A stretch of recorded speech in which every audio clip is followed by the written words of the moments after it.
আল্লাহর কাছে চাইলে আল্লাহ খুশি হন। এটা আমার কথা না, আল্লাহর হাবিব বলে গেছেন আল্লাহর কাছে চাইলে আল্লাহ খুশি হন। কিভাবে?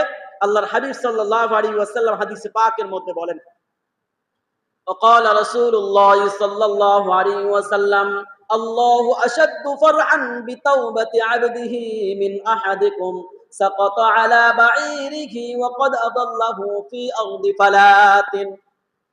আল্লাহর হাবিব সাল্লাল্লাহু আলাইহি ওয়াসাল্লাম বলেন, তোমাদের থেকে আল্লাহ তাআলা ওই বান্দার প্রতি এই পরিমাণ খুশি হন যখন কোন বান্দা জনমানবহীন মরু প্রান্তরের মধ্যে তার উটটাকে হারিয়ে ফেলে। তার উটটাকে হারিয়ে ফেলার পরে সেই উটটাকে ফিরে পাওয়ার পরে ওই ব্যক্তি যেই পরিমাণ খুশি হন, আল্লাহ তাআলা তার থেকে বহু গুণে খুশি হন। ওই ব্যক্তি কেন খুশি হয়?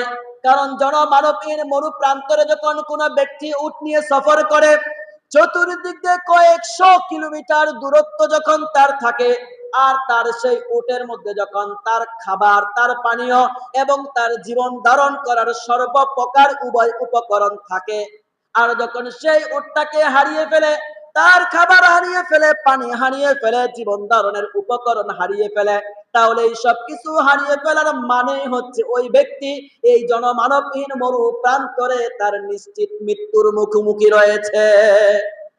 ওই ব্যক্তি যখন খুঁজতে খুঁজতে তার উটটাকে ফিরে পায়, ফিরে পাওয়ার পরে সে যখন তার তৃপ্তি পায়, খাবার পেয়েছে, পানি পেয়েছে, তার জীবন ধারণের উপকরণ পেয়েছে, এই উট পাওয়ার পরে ওই ব্যক্তি যেই পরিমাণ খুশি হয়, কোন বান্দা যখন আল্লাহর কাছে তওবা করে, ক্ষমা প্রার্থনা করে, ইস্তেগফার করে, আল্লাহ তাআলা এর থেকে হাজার হাজার গুণ বেশি খুশি হয়ে যায়। একজন মা যখন তার সন্তানকে হারিয়ে ফেলে, হারিয়ে ফেলার পরে যখন কয়েক বছর পরে যখন এই সন্তানকে আবার ফিরে পায়, বউ খোঁজাখুঁজি করার পরে যখন সন্তানকে মা খুঁজে পায়, একজন সন্তানকে মা খুঁজে পাওয়ার পরে একজন মা তার সন্তানকে পাওয়ার পরে কি পরিমাণ খুশি হয়, এর থেকে কোটি কোটি গুণ বেশি খুশি হয় আল্লাহ আমার রব্বুল আলামিন।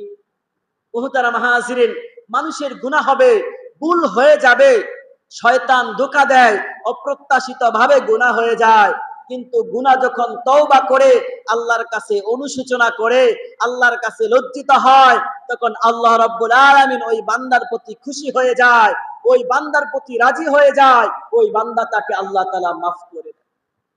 মুহতারাম হাজিরিন, দুনিয়ার মানুষের কাছে যদি আপনার অপরাধকে স্বীকার করেন, তাহলে আপনার লজ্জা লাগবে। আপনি যখন